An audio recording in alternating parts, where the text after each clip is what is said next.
Bien. Correction du 28, page 197. Donc on me parle de frise.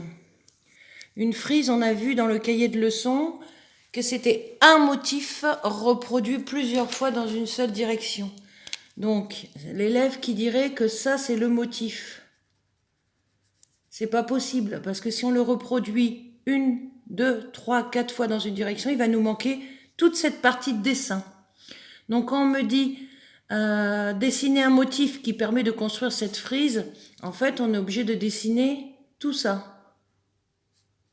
Parce qu'effectivement, si on considère cette figure orange comme un motif, on voit bien qu'en la reproduisant plusieurs fois par translation, on obtiendra cette frise. Donc voilà pourquoi pour le petit 1, j'ai dessiné, vous deviez redessiner sur le cahier, un motif. Voilà. Un autre motif possible, ça serait par exemple ces deux morceaux. Parce que vous voyez bien que si on les translate, on arrivera aussi à avoir la frise. Donc là, c'était une possibilité aussi. On me dit d'écrire cette translation en la schématisant par une flèche. Alors là, on prend sa règle et on peut faire cette flèche par exemple. Voilà. C'est-à-dire que mon motif orange doit être translaté grâce à cette flèche et nous obtiendrons à chaque fois les autres morceaux. Alors, il ne faut pas confondre motif et motif élémentaire. Ça a été vu en 4e, mais on le révise en 3e. C'est quoi un motif élémentaire? C'est un petit morceau qui permet de construire le motif. Alors, il paraît qu'ici, il faut 2 transformations. Voilà pourquoi c'était un peu plus dur que d'habitude. Donc, un petit morceau qui permet de construire ça. Je propose qu'on dessine ce motif élémentaire. Donc, je vous ai préparé une feuille quadrillée. Donc, je le fais à la main, mais bien évidemment, on peut le faire à la règle. Ça n'en sera que mieux. Donc, voilà le motif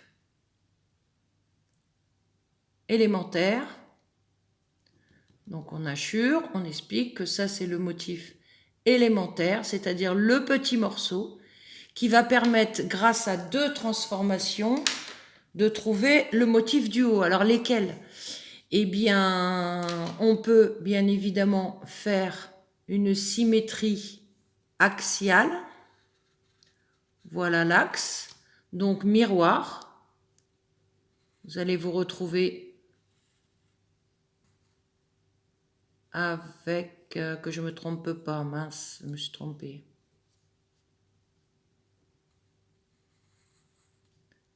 Là, voilà. Ici, oula, fatigué. Voilà, donc vous allez vous retrouver avec ce schéma. On est d'accord? Par symétrie axiale. Et ensuite, pour arriver au motif de la fin, vous voyez bien que la flèche va être décalée vers la droite. Donc, je prends une autre couleur pour que vous compreniez mieux. On se retrouve avec la flèche ici et ici. Voilà.